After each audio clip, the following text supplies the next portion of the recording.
వికలాంగురాలిపై అత్యాచారానికి పాల్పడిన వారిని వెంటనే శిక్షించాలి అంటూ వికలాంగుల జిల్లా అధ్యక్షుడు దేవేంద్రయ్య డిమాండ్ చేశారు. కర్నూలు జిల్లా ఆస్పరి మండలంలో వికలాంగుల హక్కుల పోరాట సమితి జిల్లా అధ్యక్షులు ఎం దేవేంద్రయ్య విలేకరుల సమావేశం నిర్వహించారు. కార్యక్రమంలో ఆయన మాట్లాడుతూ ఈ నెల 16వ తేదీన గుంటూరులో దళిత మహిళా వికలాంగురాలిపై 4 మానవ మృగాలు అతి దారుణంగా అత్యాచారం చేయడం అమానుషమన్నారు. మానవ మృగాలను వెంటనే అరెస్టు చేసి కఠినంగా శిక్షించాలని ప్రభుత్వం వెంటనే చర్యలు తీసుకోవాలని డిమాండ్ చేశారు. వికలాంగులకు కల్పించినటువంటి హక్కుల చట్టం 2016ను రాష్ట్ర ప్రభుత్వం వెంటనే అమలు చేయాలని కోరారు.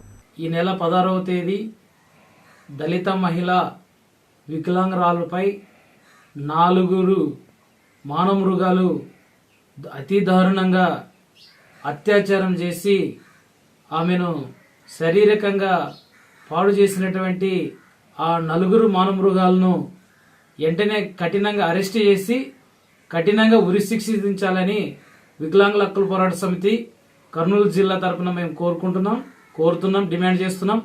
అంతేకాకుండా ఈ రాష్ట్రంలో పాలిస్తున్నటువంటి గౌరవ ముఖ్యమంత్రి వర్యులు జగన్మోహన్ రెడ్డి గారు వికలాంగులకు అండగా నిలబడాలని డిమాండ్ చేస్తున్నాం.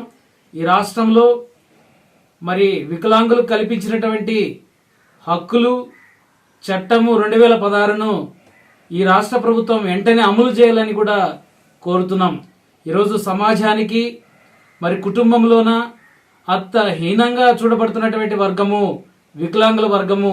ఈ వికలాంగులను కూడా చూడనటువంటి మానవ మృగాలు ఆ దళిత వికలాంగురాలపై చేసినటువంటి అత్యాచారం చేసినటువంటి మరి మానవ మృగాలని ఈ రాష్ట్ర ప్రభుత్వం వెంటనే అరెస్ట్ చేయాలని డిమాండ్ చేస్తున్నాం.